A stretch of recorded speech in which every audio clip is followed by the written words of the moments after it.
remember your first whipped body butter? I remember mine.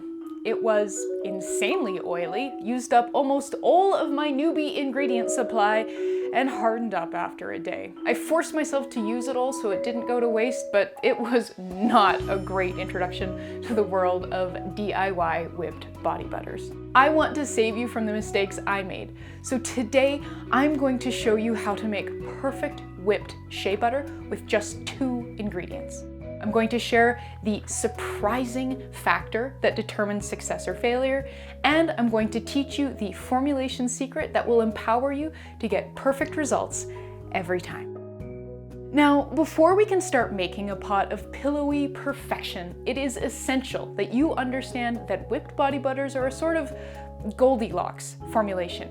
There's a lot of just right at play for things to be perfect, and you need to know what just right is in order to succeed. Anhydrous or water-free whipped body butter formulations are generally based around a soft butter, and then further softened to that perfect Goldilocks stage with a liquid oil. The mix of solid butters and liquid oils for whipped body butters needs to be soft enough to whip, but firm enough to stay whipped.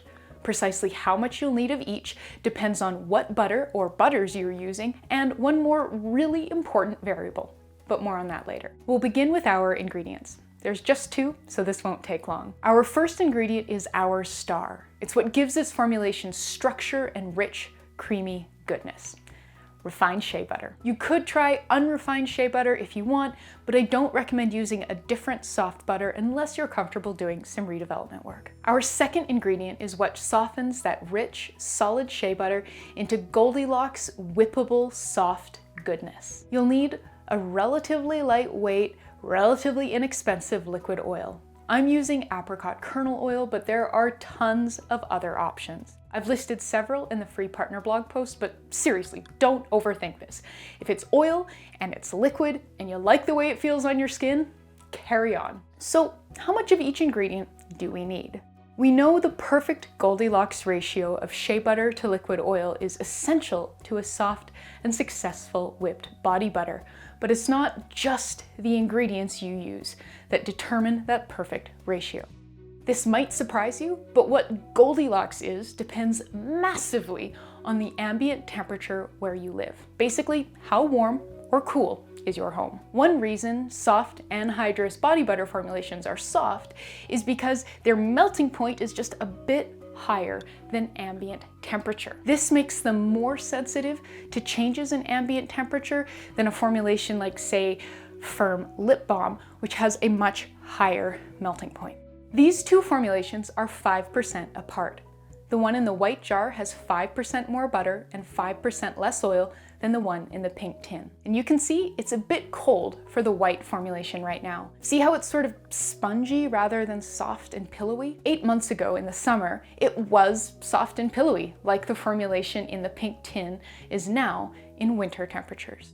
Because ambient temperature is so important, I'm sharing 2 different versions of this formulation for 2 different temperatures. The one I'm making in this video is the winter formulation for ambient temperatures around 19 degrees Celsius or 66 degrees Fahrenheit because, well, that's my life right now. You will find the summer formulation in the free partner blog post, and it works well around 23 degrees Celsius, 73 degrees Fahrenheit, and I developed that last spring and used it throughout the summer. If your home is on the warmer side, I recommend clicking over to the blog post linked below and following those measurements instead of the ones I use in this video. The instructions are identical. For the winter version of this formulation, you'll need 17.5 grams of refined shea butter and 32.5 grams of your liquid oil. We're going to make a 50 gram or 1.76 ounce batch today, which avoids the first whipped body butter whoops I made, the massive batch. Anhydrous body butters are rich, so you really don't need much. A little goes a long way. Meaning 50 grams is plenty, especially for a brand new formulation. Do not try to scale this up until you've made it a few times and know you love it. Combine the 2 ingredients in a small bowl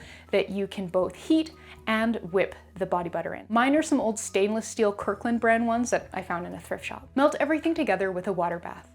Pop the bowl in a saucepan, add about an inch of water, and heat over medium-low heat.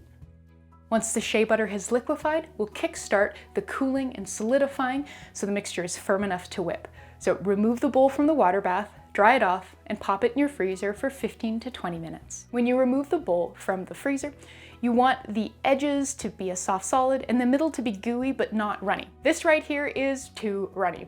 And you'll know it's too soft because it'll just liquefy into hazy slop when you whip it, rather than getting opaque and glossy and starting to look like frosting. If you did take it out too early, no worries. Pop it back in the freezer for another 5 or so minutes and try again. Whip for about 3 minutes, scraping down 2 or 3 times. Once the body butter starts to soften and collapse a bit, pop it back in the freezer for another 5 minutes. Whip again for another 3-ish minutes until the body butter is light, both in consistency and color, and make soft, marshmallowy folds when you stir it. Leave your whippy bowl of decadence to come fully to room temperature.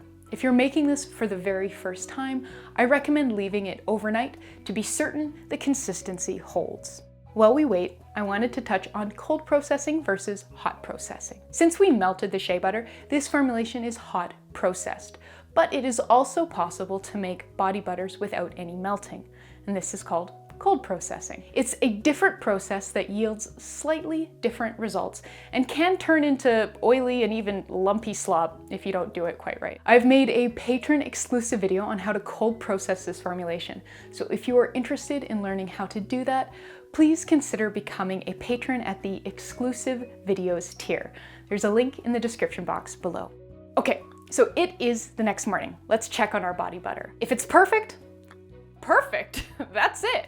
If not, this is where we break out my formulating strategy for saving a too hard or too soft body butter. If we were cooking, this is the season to taste part. If your body butter is too hard, that means your ambient temperature is lower than mine. So whip in another gram or 2 of liquid oil. If your body butter is too soft and is collapsing or starting to melt, that means your home is warmer than mine is. You'll need to add a few more grams of shea butter, remelt, refreeze, and re-whip. Make sure you're weighing all of your ingredient additions and taking careful notes, including on the temperature of your home, so that you can replicate your successes later. I have included a lot more details and guidance on how to adjust this formulation to get perfect results in the free partner blog post linked in the description box below, so make sure you read it.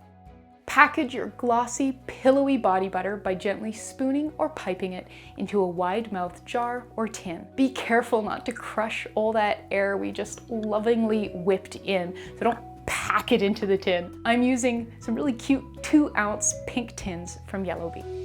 Now you know how to adjust the butter and oil blend to ensure you get whippy perfection, but there are so many other ways a whipped body butter can go off the rails. So make sure you watch this video next to ensure your body butter stays soft and sumptuous. Thanks so much for watching. Please subscribe and I'll see you next time.